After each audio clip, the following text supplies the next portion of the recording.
اتم فصل حرارت یا تودوالی.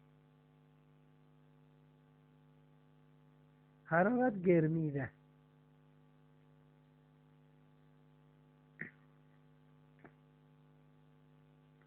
که چیزی ده و جسم ذرات حرکت و کی اهتزاز و کی حرارت منستراتی ماهیت در حرارت هم دارد.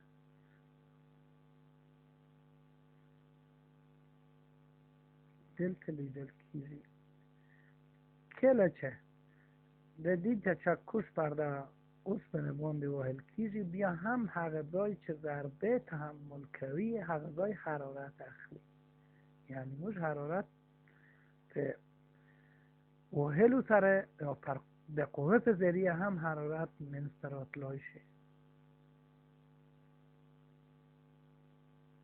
وین چه حرارت منسترات تولید کوی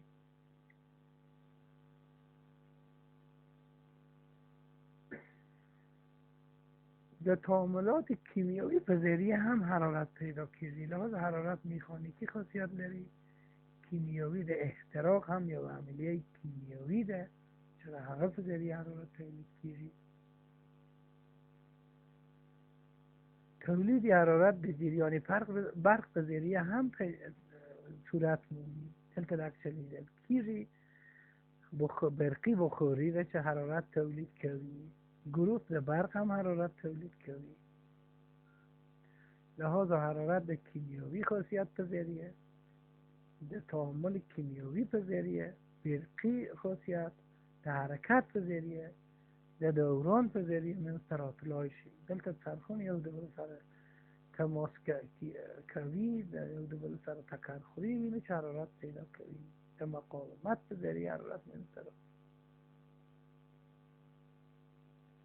تولید حرارت در کار مکانیکی پذیریه در استکاک پذیریه و موتر چه حرکت کوی حرارت تولید کوی اینه در تیزون گرم شی حرارت چه شیده؟ حرارت یو نوع انرژی ده دغه انرژی په جامدات مایعات او گازات کی موجود کیدای شي دغه انرژي کیدای شي چې د یو غاز د مصرف کولو د سوځولو په ذریعه منځته راځي راشي یو لرګی د احتراق په ذریعه منځته راتلای شي تیل چې سوزي حرارت تولید کوي او انرژي برقی په انرژي حرارتی باندې تبدیلیدای شي قوه مکانیکی په باعث حرارت گردیدای شي او داسې نور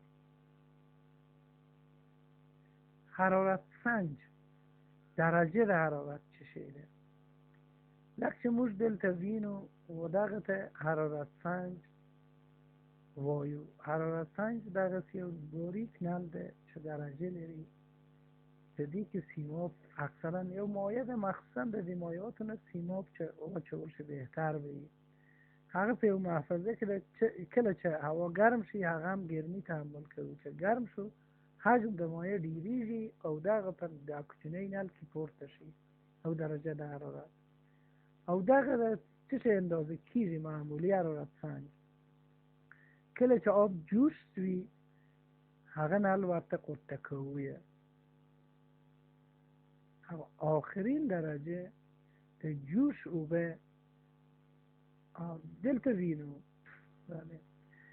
حرارت په درې ډول انتقال کیږي یو ډول دغه د هدایت حرارت ده لکه چې موږ وینو په دې دغه ځای چې منبع حرارت ده که چیزی یو اوسپنه میله کشیږدو حرارت و میله ته انتقال کوي دغه انتقال موږ وایو چې هدایت حرارت ده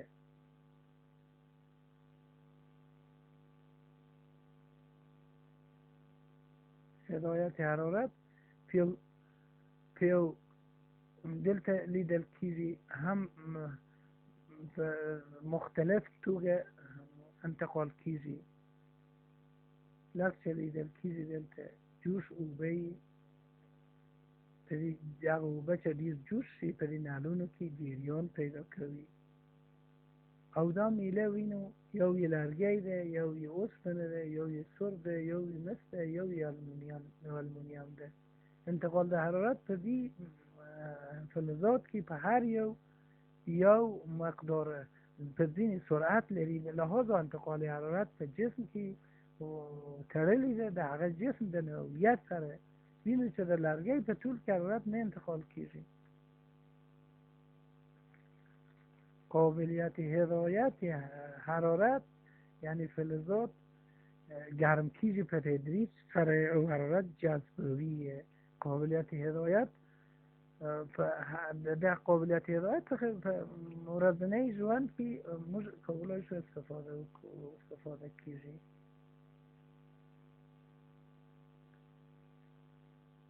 اوبه او مایعات د حرارت هدیگانی دی. گازات هم هدایت کوي حرارت.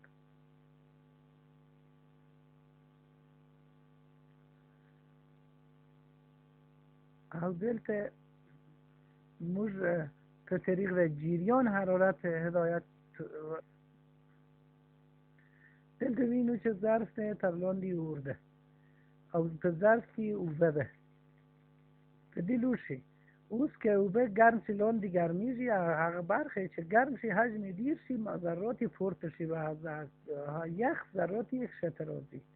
په دې ډول اوبه سره ځای سره بدلوي، لاندې باندې شي او اوبه په جوش راځي. دغه فلسفه د جوش هم دغه ده چې داغ اوبه پورته شي او سړې اوبه لاندې ورځي. دغه انتقال ته موږ کانویکشن ورته وایو.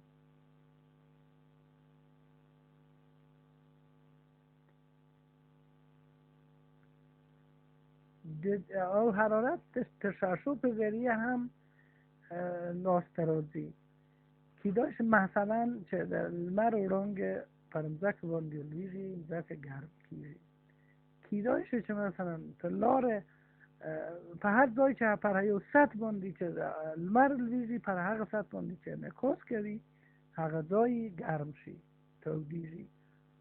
تشعشع په ذریعه مقدار د حرارت که په یو منبع طور منظم حرارت ورکړ شي، مقدار حرارتی البته وابسته ده د واحد زمان په تناسب. هر څومره چې فرصت وخت دیر وي حرارت دیر اخلي. 1 لیتر اوبه که چیرې د هغه په 1 لیتر اوبه کې ترمامتر 6 درجه حرارت په تدریج سره پورته کیږي.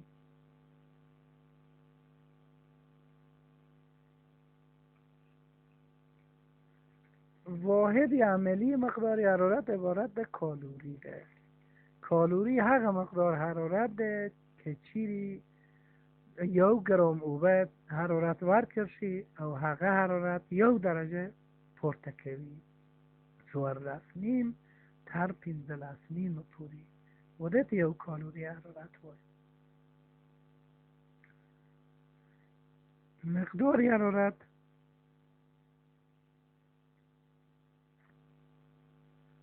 اوس مقدار حرارت وابسته ده د جسم و کتلیت نوعیت د جسم ته و هغه زمان چې حرارت جریان لري موږ جسم ته حرارت ورکوو. حرارت چې یو جسم ته ورکول کیږي د هغه نوعیت ارتباط لري و هغه حرارت یعنی نوعیت مفهومی حرارت مخصوص ده. ځینې شیان حرارت ژر جذبوي، ځینې شیان حرارت ژر نه جذبوي. حرارت مخصوص هغه مقدار حرارت ده چې د یو جسم 1 گرم 1 درجه پورته کوي. کیو مساوی ده ام ضرب ده سی ضرب ده تی2 منفی تی2 منفی تی1. انبساط ده جسم. یو جسم هر څومره چې حرارت اخلي هغومره جسم مقداری انبساط کوي، ډیریږي. یو میله ته چې موږ حرارت ورکو اوږدوالی یې ډیر شي. دلته لیدل کیږي چې جسم اول سر اوږدوالی د میله لږ څه اضافه شوي دي عمر چه اضافه شوی دی اول اوږدوالی دوم اوږدوالی و دې ته موږ دلتا ال وایو. یو مقدار اوږدوالی ډیر شو او موږ نوشته کولی شو چې ال دوه مساوي ال یو جمع د دلتا ال هغه اوږدوالی چې اخیستی دی. لحاظا دلتا ال متناسب ده ال یو ضرب ده دلتا تی هغه زمان چه هغه زمان هغه مقدار مدت چه رقم مقدار افزایش ده اوږدوالی ده میله متناسب ده خپل طول ده میله ضرب ده مقدار حرارت چه بربنده مصرف شوی دی. مقدار حرارت دلتا تی ده. البته تاکید که چه دلتا تی مقدار حرارت ده نه زمان. بنابراین دلتا ال مساوی ده ال ضرب ده الفا ضرب دلتا تی. ال یو عبارت ده طول اوږدوالی ده میله ده، الفا زیری ده هدایت حرارت ده، دلتا تی مقدار حرارت ده. ده دی زاین ا مساوی ده انبساط سطحی چه موجوایو یو مقوا مد نظر نیستو یو سطح مد نظر نیستو. دغه سطح هم هر څومره چې موږ حرارت ورکو مساحت زیاد کیږي او ا مساوی د ا صفر ضرب یو جمع د دو الفا ضرب دلتا تی جمع د الفا تی کل مربع سره مساوی ده. د دې ځای نه که چی انبساط حجمی مساوی ده په یو جسم ته چې حرارت ورکو موږ وویل چې خپل حجم افزایش ورکوي. حجم دوهم حجم مساوی ده اول حجم ضرب یو جمع د الفا ضرب دلتا تی کل مکعب او دلتا دوم حجم لاست راغلی دی. د مایعات انبساط هم حجم غوندی ده. وی مساوی ده وی صفر یعنی حجم اول ضرب ضریب انبساط ضرب حجم اول چه بر سر متناسب ده ضرب دلتا تی. تشکر.